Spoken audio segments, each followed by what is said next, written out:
Herkese salam, kanalımıza ve yeni videomuza hoş geldiniz. Müğənni Sevdə Yahyayeva həyat yoldaşıyla birlikte Hindistan'a istirahətə yollanıb. Onların istirahətindən olan fotoları sizlere təqdim edirik. İnan ki, heyecanlanmıyorum Hindistan'a gideceğim. Ama ne yaşta geldim. O siz yazmışsınız dostlar. Siz burada olmamışsınız. İnanın ki ben nasıl olsa verirsiniz ki diyerek. Ben buradan söz alırım. O kadar temizdir ve ben fikirlerimi ben sürekli almış elədim. Aldıracağımda ne olacak diye bilmərəm.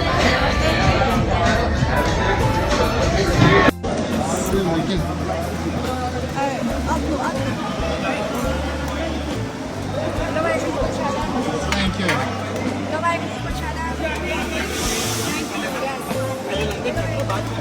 Okay. Thank you.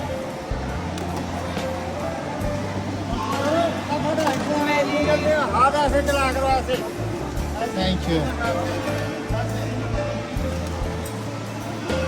Bunların çörəkləri.